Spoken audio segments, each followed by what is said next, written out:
Almost 10 years ago, the nation was horrified when news broke that the mentally ill within the country's penal institutions were being mistreated. Then prison doctor Raymond Notice, who made his findings public, not only shocked a nation, but embarrassed an administration. 19-year-old Kevin Turner is behind bars this evening, accused of beheading his grandmother in a harrowing pre-dawn attack. My dad work around 9 o'clock, get a call. I drop down. I come inside, I drop down again. I know I see baby because I can't be here to see him. I see her down the station. I talk to her, I say, "Where? Home to Jerry?" She say, "Jerry dead." I say, what kill Jerry? He say, "I'm kill him." I say, "Why you kill Jerry?" She just look for me and just look back so. And she not answer. In myself now, I say, it look like I just take her and she just do that. Mental disorder, a substantial disorder of thought, perception, orientation, or memory which grossly impairs a person's behavior, judgment, and capacity to recognize reality. From time to time, the nation is jolted by horrific stories involving the mentally ill. We see them on our streets. They are members of our family. They are a vulnerable group in our society in need of care, protection, and rehabilitation. However, the general public often sees the mentally ill as a threat, and with good reason. Take this story for instance. On that Saturday morning, we were getting ready, and the guy started singing very loudly, and then all of a sudden, my husband is in the bathroom, and then he just threw a stone straight at the window where my husband was in the bathroom. So he threw a stone straight at the window. During the week, I was heading to work, and I left out early that morning, and my husband was getting ready, so I was the only one walking on the road.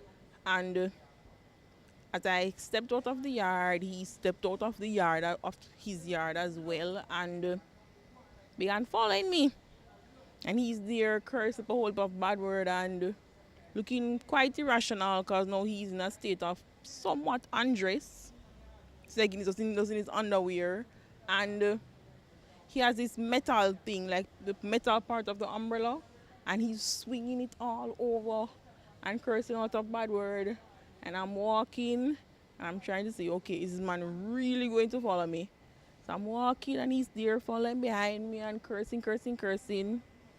And then luckily the person I was going to work with is near. So by the time I reached her house, her gate was already open. So I just quickly ran up into her gate, and he passed, still swinging and cursing.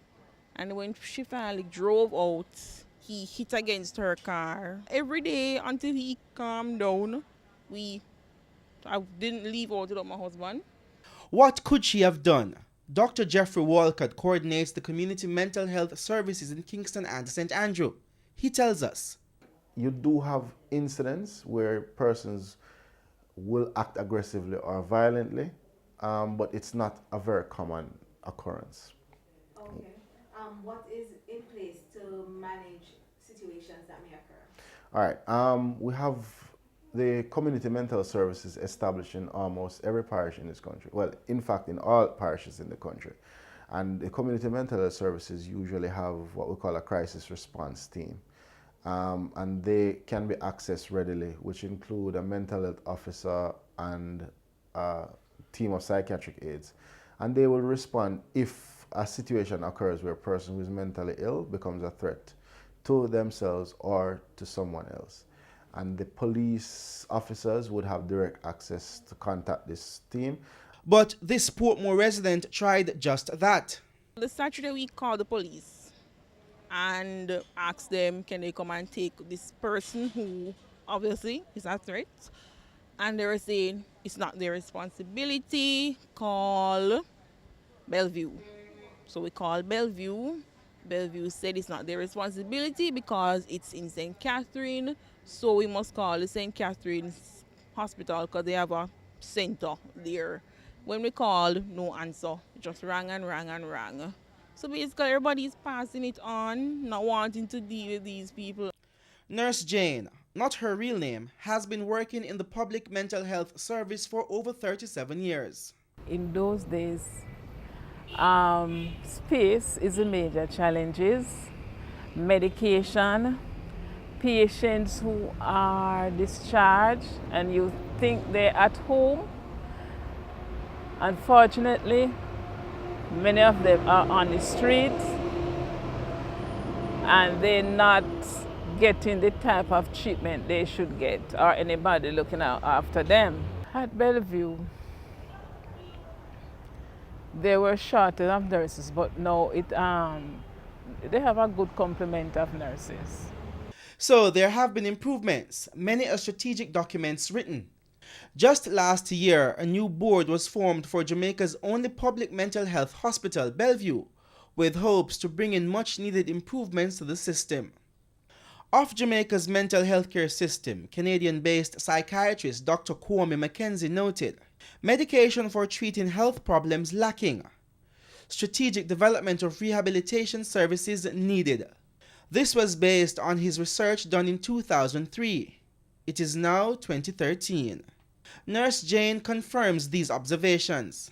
I don't know how much the follow-up care is, but if they might have a patient on the agenda or on the diary when they are to get the medication or so. But those who are cooperative, what about those who you thought were at home and to go to the clinic? We need equipment too. We need medication because sometimes we don't have enough medication to cover the treatment. Some project you'd want to launch, but the fund is not there. And even with the OT, some of the patients, they go and they help at the occupational therapist. But sometimes they quarrel and say they're not getting a little stipend for so X amount of time. So they're kind of reluctant. And many of the time when you talk more or less, they are at the OT center. You see them on the compound. There is one approach that has been working in the West. 20 years ago, there was a lot more homeless people on the street. At that time, there was not a resident psychiatrist at the Corner Regional Hospital. Neither were they. There was one mental health officer for the parish. In them days, you only had one mental health officer per parish.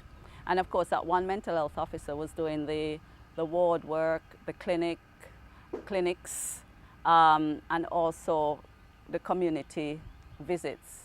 So for one person, and a mental health social worker. So for one person or two persons, it was quite a lot for them to address. With the help of various community groups, government and non-governmental organizations, the Community for the Upliftment of the Mentally Ill, CUMI, has been able to rehabilitate just under 1,000 individuals to date. As a people, we seem to be always ready to respond to crisis. We don't put preventative measures in place.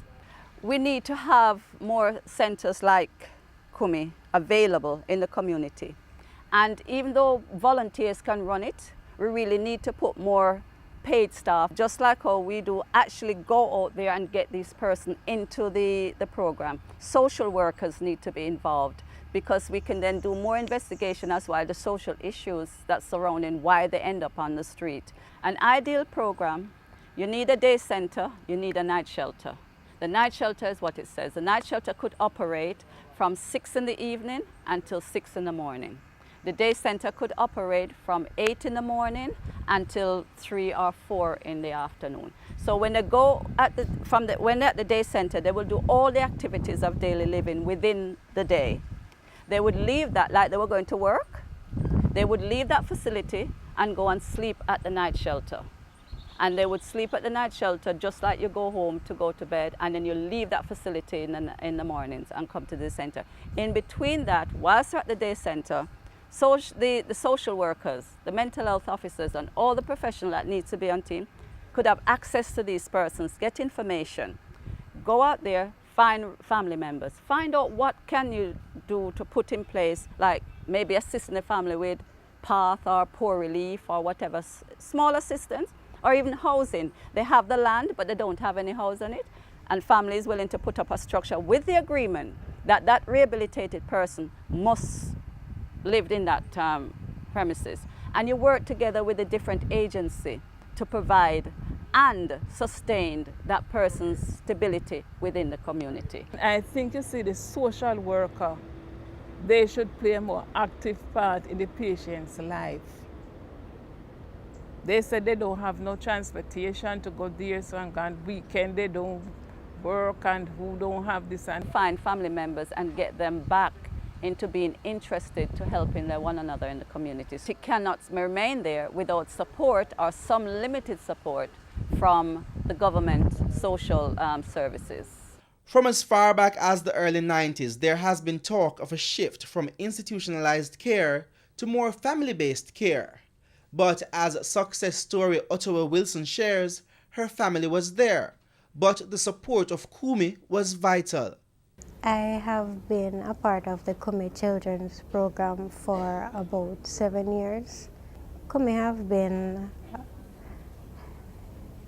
like a tower of strength. There was help at home because I could call my mom, I could call my sisters, but the issue is bonding, where you don't have individuals that bond as they should. I would still be in a sort of a dark mood where I see the world as negative, as bad, as an enemy, versus now where I see that I am an individual and I can make a change, I can impact the world. And the loved ones and caregivers of the mentally ill still feel helpless and vulnerable because of the general lack of support. It's quite challenging. In the early days of me getting to know how it affects their behavior, it's quite challenging and sometimes off-putting, because there are times I wanted to run away. But I stuck to the challenge because I think my friend needed support. I think I had a helpful addition to his life in terms of getting him to do things and take his medicine, take care of himself. Unfortunately, the sickness that my friend has is schizophrenia, and the side effects of that are great. They don't want to take care of themselves, they are mentally unstable, they hear voices. The friend that I'm talking about used to walk the streets. He had his stints in Bellevue, and it was until I took a greater interest, got him off the streets. I took a greater interest, he started taking care of himself better. His illness is the opposite of that. He doesn't take care of himself when he's ill. I don't think a lot of people would approach him because he was dirty. It's a difficult thing. The price of the medicine, the home care, the facility, the service, the government might have to, in some way similar to the PAD program, I don't know, even if it's not much, there should be hopefully something. Because it would be a burden for society otherwise, because if they stay in the hospital for long term, it costs even more. There is a common theme throughout the discussions: follow-up care, community involvement, rehabilitation. Can all the talks now move to greater action?